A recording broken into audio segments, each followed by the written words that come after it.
भरतपुर में गुरुवार को पुलिस महानिरीक्षक राहुल प्रकाश ने प्रेस वार्ता कर बताया कि पुलिस की कोशिशों के चलते भरतपुर रेंज में अपराध के ग्राफ में बीते वर्ष कमी देखने को मिली है। बीते वर्ष में अपराध में 4% की कमी देखने को मिली। रेप के अपराध को छोड़कर लगभग सभी अपराधों में कमी देखने को मिली। वहीं रेप के मामले में जो वृद्धि हुई है, पुलिस उनके कारणों का भी विश्लेषण कर रही है। कुछ लोग आपसी रंजिश में बलात्कार के मामले दर्ज करा देते हैं, जो जाँच के बाद झूठे पाए जाते हैं। उन्होंने बताया कि डीग जिले में अंजाम देने वाले साइबर अपराधियों पर लगाम लगी है। पूरे देश में राजस्थान ही ऐसा राज्य है जहां साइबर क्राइम के ग्राफ में कमी देखने को मिली। पूरे देश में साइबर क्राइम की होने वाली ठगियां 20% डीग जिले में होती थी, जो अब पुलिस के कोशिश के बाद अब वह घटकर 6% रह गई हैं। उन्होंने बताया कि विशेष अभियान ऑपरेशन एंटीवायरस शुरू किया गया। यह साइबर क्राइम के खिलाफ था। यह ऑपरेशन एक नई सोच के साथ था। साइबर क्राइम के काफी मामले में कई राज्यों से पुलिस आरोपियों की तलाश करने के लिए डीग पहुंची थी। ऐसे में ऑपरेशन एंटीवायरस चलाकर भरतपुर पुलिस ने अपने क्षेत्र में ऐसे साइबर अपराधियों को पकड़ा जो पूरे देश में साइबर क्राइम की वारदातों को अंजाम दे रहे थे।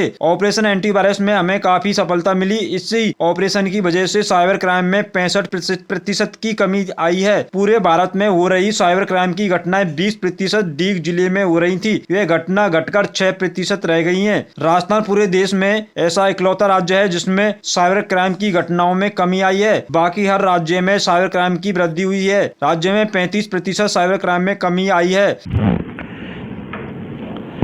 भरतपुर रेंज में अपराधों की क्या स्थिति है? भरतपुर रेंज में अपराध बढ़े या घटे हैं? साल भर का पूरा डेटा 31 दिसंबर को हो चुका है। 1 जनवरी से 31 दिसंबर का पुलिस में मैप में माना जाता है कि अपराध के डेटा उसी के आधार पर आधारित होता है। भरतपुर रेंज में अपराधों की क्या स्थिति रही है, और राजस्थान सरकार का भी 1 साल पूरा हो चुका है, तो उस हिसाब से अपन देखें तो भरतपुर रेंज में अपराधों को पर नज़र डालने के लिए हमारे साथ मौजूद हैं भरतपुर रेंज के दबंग आईजी श्री राहुल प्रकाश जी। तो उनसे पूछते हैं कि भरतपुर रेंज में साल भर के अपराधों की स्थिति रही है, कौन से अपराध बढ़े हैं, कौन से अपराध में कमी आई है, किस अपराध में क्या है, और आगे उनकी क्या प्लानिंग है अपराध को रोकने के लिए। अपराध की स्थिति अगर देखें भरतपुर रेंज में, तो मैं मानता हूं कि बहुत ही अच्छा प्रदर्शन रहा है। पूरे राज्य भर में भी अगर डेटा देखते हैं तो बहुत अच्छा प्रदर्शन रहा है। अपराधों में कमी आई है लगभग सभी हेड्स में। और हमारे यहाँ जो मर्डर, अटेम्प्ट टू मर्डर, डकैती, लूट, नकबजनी, चोरी, अन्य आईपीसी, टोटल आईपीसी, सब में काफ़ी कमी आई है रेंज में। और जो कुल महिला अत्याचार है उसमें भी पूरे रेंज में कमी आई है। केवल उसका जो एक पार्ट होता है, रेप की जो शिकायतें होती हैं, उसमें वृद्धि है। उसमें भी ध्यान देने वाली बात यह है कि जो शिकायतें हैं और उसमें जो चालान का प्रतिशत में बहुत बड़ा गैप है। 50% से ज़्यादा मामलों में एफआईआर लगी है।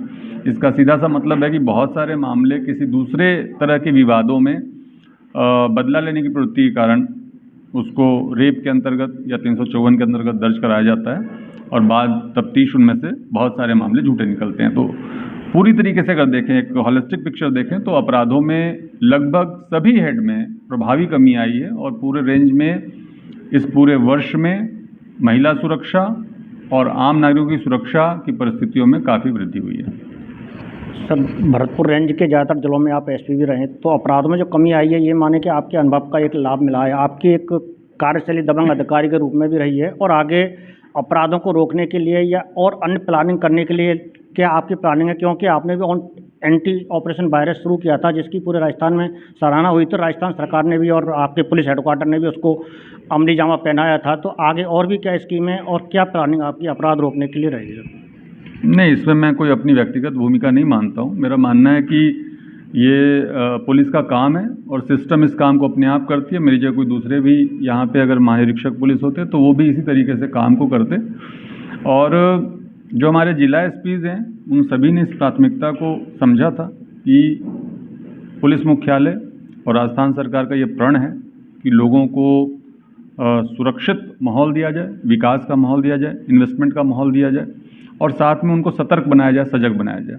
ये जो दोनों चीज़ें हैं पुलिस की तरफ से, उनको सुरक्षित बनाने का प्रयास और उनको सतर्क स्वतः रूप से बनाने का प्रयास पूरे इन्वायरमेंट को, जो सुरक्षा का माहौल है, उसको इम्प्रूव करता है। और ऐसे माहौल में ही महिलाओं का विकास, आर्थिक विकास, सामाजिक सांस्कृतिक विकास सभी कुछ संभव हो पाते हैं। तो उसी दृष्टिकोण से इसमें काम किया गया है। मैं ये ज़रूर मानता हूँ कि जो ऑपरेशन एंटीवायरस था, साइबर क्राइम जो कि बहुत बड़ी चुनौती के तौर पे हमारे भरतपुर रेंज में उभरा था और इसका कोई मुकाबला नहीं था, क्योंकि पूरे भारत में जो डीग जिला हमारा मेवात जो था भरतपुर रेंज का, वो नंबर 1 पे चल रहा था।